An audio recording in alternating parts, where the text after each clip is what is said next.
Welcome to our lesson on sums and products of the roots of quadratic equations. Today we'll learn about an interesting relationship between the coefficients of a quadratic equation and its roots. Let's start with the standard form of a quadratic equation. A quadratic equation is typically written as ax squared plus bx plus c equals 0, where a, b, and c are constants and it is not equal to 0. When we solve a quadratic equation, we find its roots, which are the values of x that make the equation equal to 0.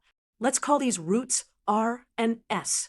So, if r and s are the roots of our equation, then x equals r and x equals s are the solutions to our quadratic equation. Since r and s are the roots, we can rewrite our quadratic equation in factored form. If x equals r and x equals s are the solutions, then x minus r times x minus s equals 0. Let's expand this expression. We get x squared minus sx minus our x plus our s equals 0, which simplifies to x squared minus the quantity r plus s times x plus our s equals 0.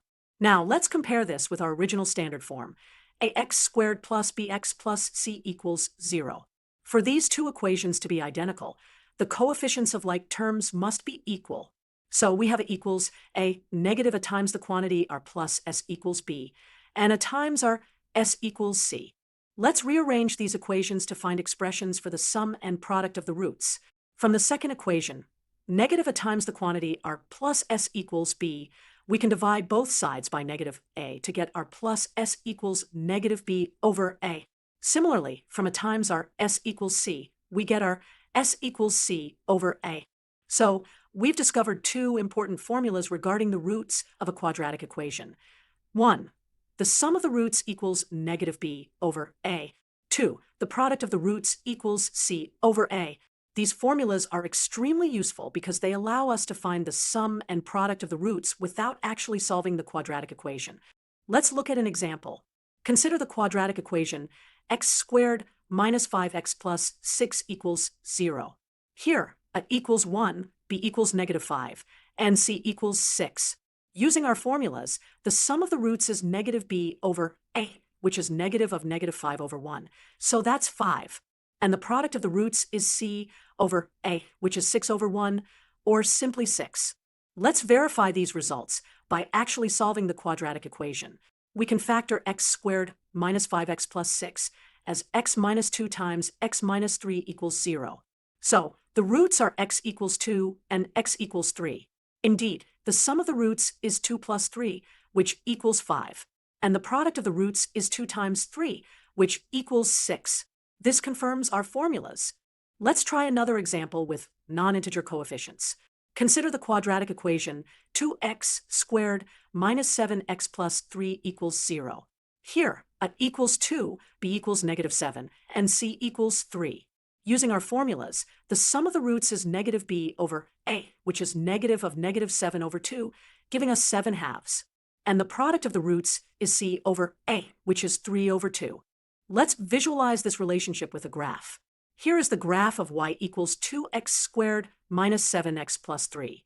The x-intercepts of this graph are the roots of our equation, which we calculated as the values that make the sum equal to 7 halves and the product equal to 3 halves.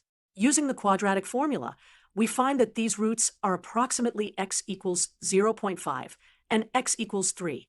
Now, let's see how we can use these formulas in reverse to construct a quadratic equation when we know its roots. Suppose we want to create a quadratic equation whose roots are r equals negative 3 and s equals 4. Using our formulas, we know that the sum of the roots is r plus s, which is negative 3 plus 4 equals 1.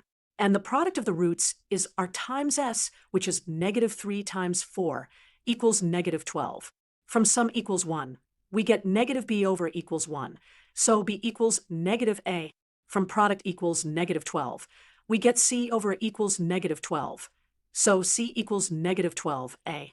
Taking a equals 1 for simplicity, we get b equals negative 1, and c equals negative 12. So, our quadratic equation is x squared minus x minus 12 equals 0. To summarize, we've learned that for any quadratic equation, ax squared plus bx plus c equals 0, the sum of its roots equals negative b over a, and the product of its roots equals c over a. These formulas are incredibly useful because they allow us to find relationships between the roots without actually solving the equation. They also enable us to construct quadratic equations with specific roots. Thank you for watching this lesson on the sum and product of the roots of quadratic equations.